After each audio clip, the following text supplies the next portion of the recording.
Good evening, visitors. Welcome to the Australian War Memorial's Last Post ceremony. My name is Craig Burrell, and joining us today from the Royal Australian Air Force is Squadron Leader Ben Gray. 75 years ago today, on the 4th of September 1943, the Australian 9th Division made an amphibious landing east of Lae. The assault on Lae was part of a larger offensive against the Japanese occupying New Guinea, during which tens of thousands of Australians and American troops would recover great areas of land.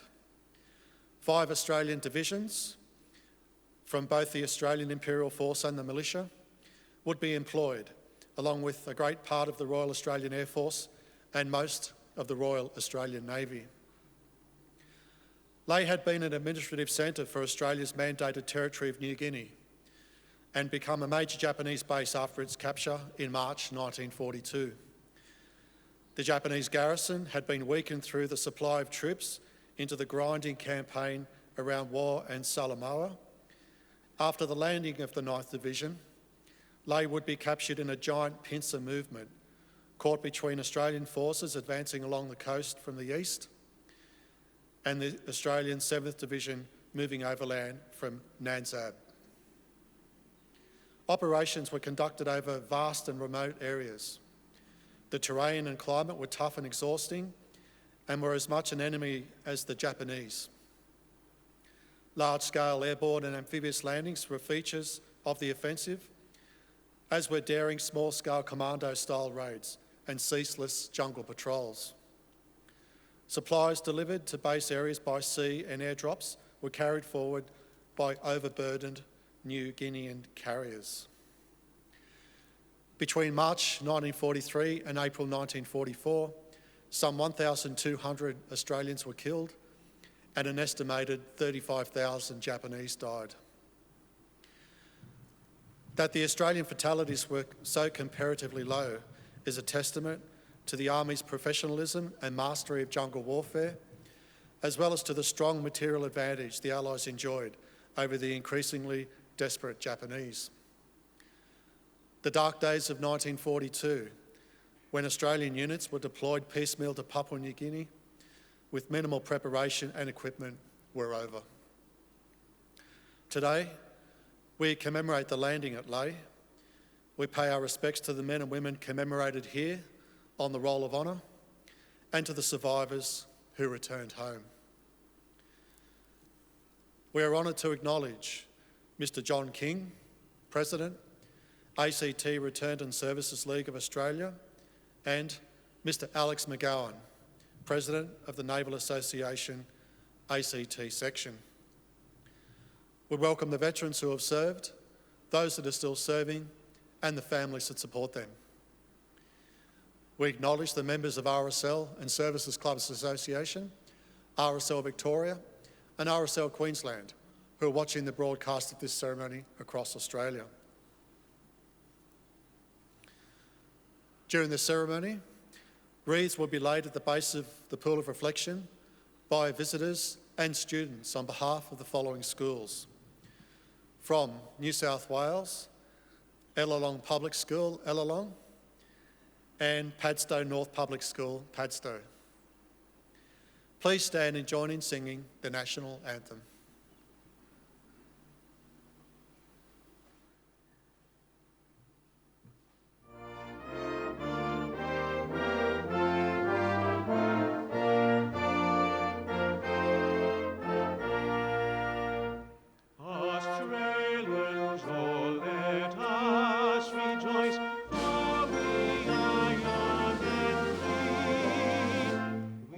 Golden soil and wealth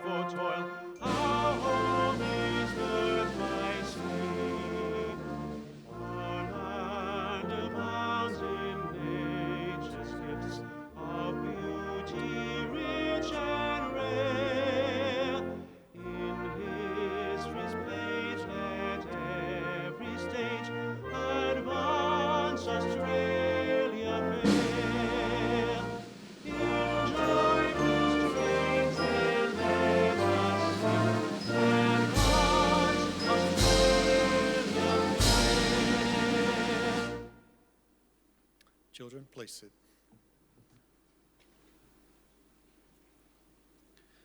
The Australian War Memorial was the vision of Charles Bean, Australia's First World War official historian.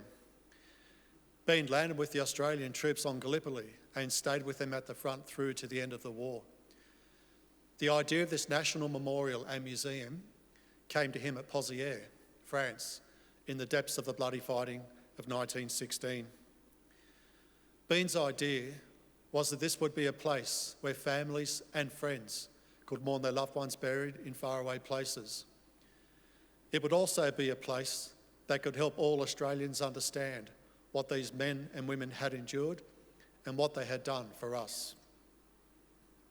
Bean's vision, to which we remain true, is best expressed as inscribed in the entrance to the memorial's galleries. Here is their spirit, in the heart of the land they loved, and here we guard the record which they themselves made. Tonight, we will read the story behind just one of those on the Roll of Honour, which lists the names of more than 102,000 men and women who have given their lives for us in war and operations over more than a century. But first, we present a lament, Flowers of the Forest. Wreaths or floral tributes will now be laid at the base of the pool of reflection.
Today, we remember and pay tribute to Lieutenant Colonel Reginald Ernest Wall.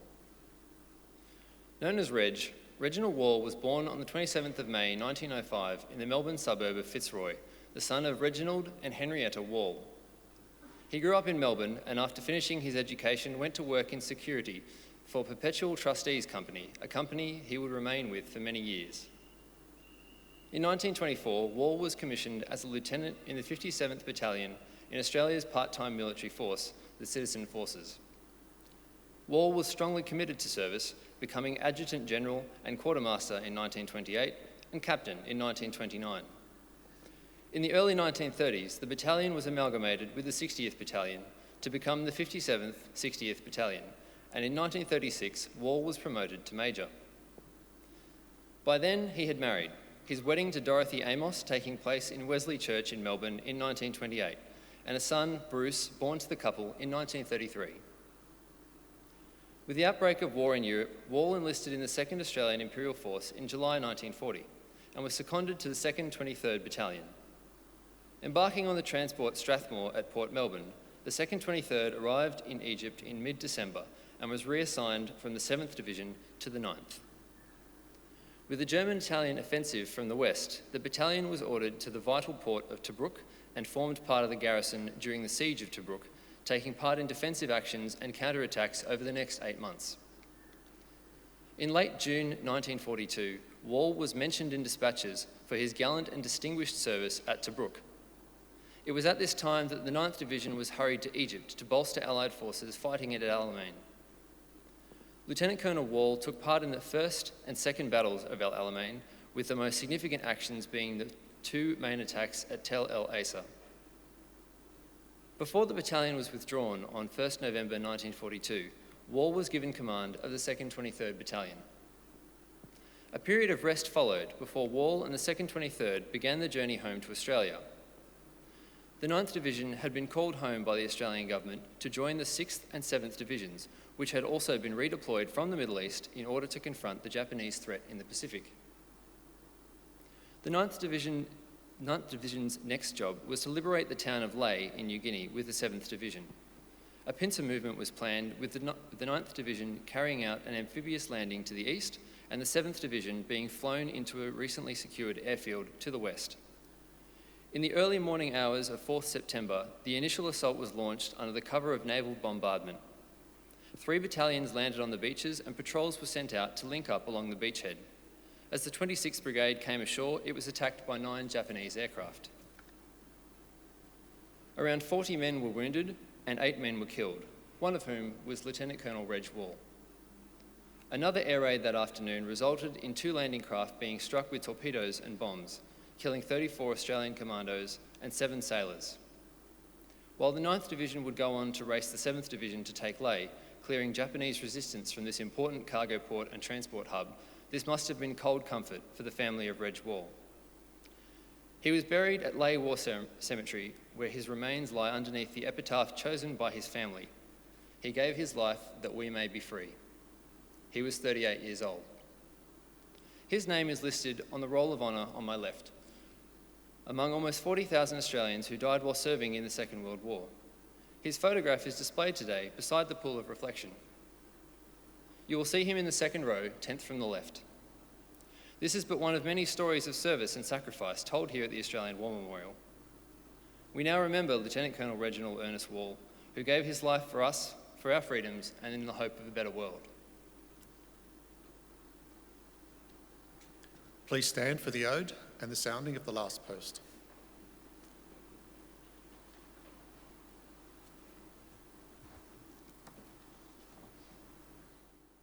They shall grow not old, as we that are left grow old. Age shall not weary them, nor the years condemn. At the going down of the sun, and in the morning, we will remember them. We will remember them.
Lest we forget.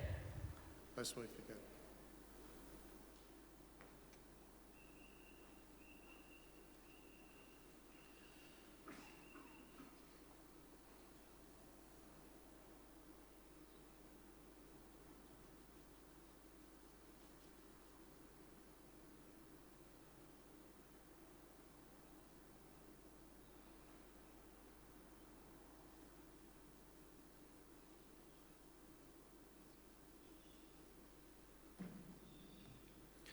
We leave you this evening with the words of the memorial's founder, Charles Bean. Many a man lying out there at Pozières or in the low scrub of Gallipoli, with his poor, tired senses barely working through the fever of his brain, has thought in his last moments, well, it's over. But in Australia, they will be proud of this. Ladies and gentlemen, that concludes the last post ceremony. Thank you for visiting the Australian War Memorial, and good evening.